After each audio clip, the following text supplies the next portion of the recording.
അപ്പോൾ തുടങ്ങല്ലേ? എൻ്റെ കൂടെ ചെയ്യോ? അപ്പോൾ കാലുകൾ നിശ്ചിത വൈഡിൽ, കാല് ഇരിക്കുമ്പോൾ എന്താണ് കറക്റ്റ് ആയിരിക്കണം. പിന്നീട് വെച്ചിൻ്റെ ദിവസം പിന്നെ എന്ത് ചെയ്യരുത്, ആണ്ട് വലിച്ച് ഇങ്ങോട്ട് വലിച്ച് നിൽക്കരുത്. ആദ്യം മാബുഷാൻ്റെ എല്ലാവരും ഇരുന്ന് നോക്കാം.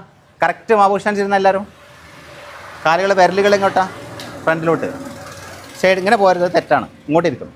ഓക്കെ, ഇരുന്നാ തല നിർത്തി പിടിച്ചാ, കൈകളിങ്ങനെ പിടിച്ചാ ഓക്കെ അല്ലേ? ആ റെഡി. എന്നാൽ പൊങ്ങിക്കോ, അതുപോലെ കാല് വലിക്കണ്ട കേട്ടാ, നേരെ പൊങ്ങിക്കോ. നമ്മൾ സ്റ്റാർട്ട് ചെയ്യാം കേട്ടോ.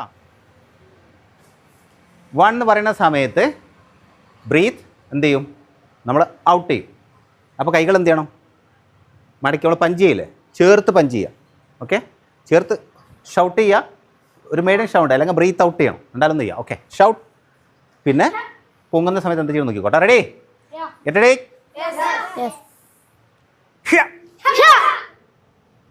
ഇനി പൊങ്ങുക. എങ്ങനെ പൊങ്ങണം? ദേസ് പൊങ്ങുന്ന സമയത്ത് ഫിംഗറിൽ പൊങ്ങുക. ഓക്കെ, വേണ്ടാ ഫിംഗറിലാണ് നിൽക്കണേ. വീണ്ടും 2 3 4 5.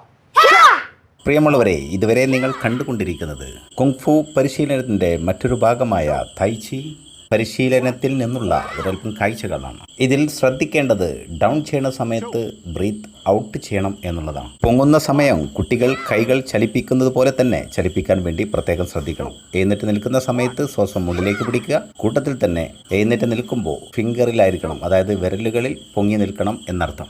ഓരോ സ്റ്റെപ്പിലും 15 to 20 തവണ ചെയ്യാൻ വേണ്ടി ശ്രമിക്കുക. അങ്ങനെ 3 or 4 സ്റ്റെപ്പുകൾ ചെയ്യുക.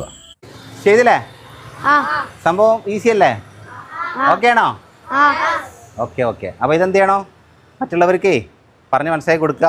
ഇതൊക്കെ സിമ്പിൾ. ഇപ്പൊക്കെ മനസ്സിലായില്ലേ? നമ്മളൊക്കെ നല്ല ഹാർഡായിട്ട് ചെയ്യുന്നത്, നിങ്ങളൊക്കെ നന്നായിട്ട് കളിക്കുന്നല്ലേ. അപ്പോൾ നിങ്ങളുടെ സമയത്ത് അത്ര വലിയ സംഭവമില്ല. പക്ഷേ മറ്റുള്ളവർക്കൊക്കെ എന്ത് ചെയ്യാൻ പറ്റും, നമ്മുടെ വീട്ടിലുള്ള ആൾക്കൊക്കെ ഇത് ചെയ്യാൻ സാധിക്കും. ഒരുപാട് ടൈമൊന്നും ചിലവാക്കാതെ നല്ലൊരു വ്യായാമം എന്നുള്ളത്. ഓക്കെ അല്ലേ? വാഷിമേ, എന്താണ് ഫീൽ ചെയ്ത് പറഞ്ഞ? അത് മസിൽസിന് നല്ല പവർ തരും. പിന്നെ നമുക്ക് മാഫൂസ് ഡാൻസ് ഇങ്ങനെ നല്ലപോലെ ഇങ്ങനെ നിൽക്കണേ, അത് കുറച്ച് ഞങ്ങളെ ടെസ്റ്റിനൊക്കെ 5 മിനിറ്റും 10 മിനിറ്റ് ഒക്കെ ഉണ്ടാവും. അങ്ങനെ നിന്നാല് നമുക്ക് ക്ഷമ ഉണ്ടാവും, ക്ഷമ കിട്ടും, മാനസികമായുള്ള കയ്യിനും കാലിനും എല്ലാത്തിനും നല്ല പവർ ആയിക്കാരം. പിന്നെ ഫാറ്റ് കത്തിച്ചാണ് കളയും. ആഷിമിന്റെ മാർക്ക് ഫാറ്റ് ഉണ്ടാവില്ല. റെഡി? ഓക്കെ.